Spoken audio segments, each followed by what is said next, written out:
ఇక్కడే షాపూర్ కళావతి నగర్ లో బట్టి 15 సంవత్సరాలు.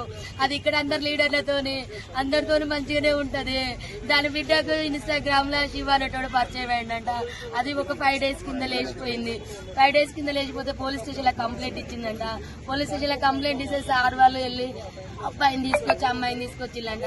నా బిడ్డ 3 రోజుల నుంచి వాడింట్లో ఉంది. నా బిడ్డకి ఏమన్నా అయింది ఒకసారి టెస్ట్ చేయండి సార్ అంటే కోర్టు తీర్పు వస్తుంది, ఇవాళ చెక్ చేపిద్దామని చెప్పి సార్ మంగళవారం పెడదామని సిఐ గారు అన్నారంట. అక్కడ నుంచి దాన్ని ఇంటికి తీసుకొని వచ్చింది. మరి వాళ్ళని ఎట్లా పెట్టిలో నాకు తెలియదు సార్. వాళ్ళ లోపలనే ఉండే, వాడు ఎట్లా బయటకు వచ్చిందో తెలియదు. మా అమ్మ ఇంట్లో పూజ చేస్తాను రమ్మని బిడ్డ పిలిచిందంట. వెనకాలకెళ్ళి చెల్లె పూజ చేస్తాంట. వెనకాలకెళ్ళి తన చుంది తీసుకొచ్చే వెనకాలకెళ్ళి వేసి బుద్ధి చంపేసింది సార్. చంపిన తర్వాత నా చెల్లె చావలేదంట. కొనుక్కుతో కొట్టుకుంటా అంటే మళ్ళీ పిలిచిందంట. వాడు పోయిన తర్వాత రా మా అమ్మ చచ్చిపోలేదు, చంపేసినాక మనం ఇద్దరు వెళ్ళిపోతే రమ్మంటే వాడు మళ్ళీ వచ్చి సుత్తే కొట్టే సుత్తతోని కంతలు ముక్కులు కొట్టి ఇవన్నీ గట్టిగా బిచికేసి ఇట్లా ఊరేసి కడుపులంతా గుద్ది చంపింది సార్. నా చెల్లె ముక్కు నుంచి బ్లడ్, నోటి నుంచి బ్లడ్, ఇల్లంతా పెలుగులాట చేసింది. వాళ్ళిద్దరితో మస్తు కొట్లాడింది నా చెల్లె బ్రతకడానికి, కానీ అవ్వలేదు.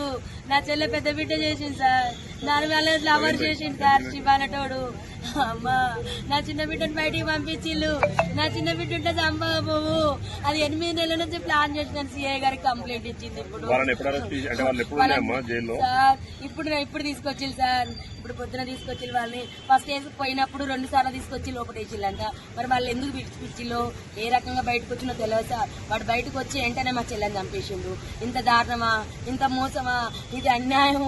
న్యాయం కావాలి సార్ మా చెల్లెకు. ఇంత న్యాయమైన పరిస్థితి తల్లికి రాలేదు. కేసంద్రం మండలం గ్రామం వినుగుర్తి సార్. మా దగ్గర అమ్మ కళాశారదిలో జాబ్ చేస్తుంది సార్. ఇక్కడ కళావతి నగర్ లో కళాశారదిలో జాబ్ చేస్తుంది. ఆమె మహిళా మండలిలో పనిచేస్తుంది. సాకలైలమ్మ మన్వరాలని ఆమె ఉద్యమాలు చేస్తుంది. మందకృష్ణ మాదితో కూడా ఆమె మందకృష్ణ మాదే దాంట్లో కూడా SC/ST మైనార్టీ అధ్యక్షురాలు సార్. ఆమె తలం పెద్దది సార్. ఆమె సాగు చిన్నది సార్.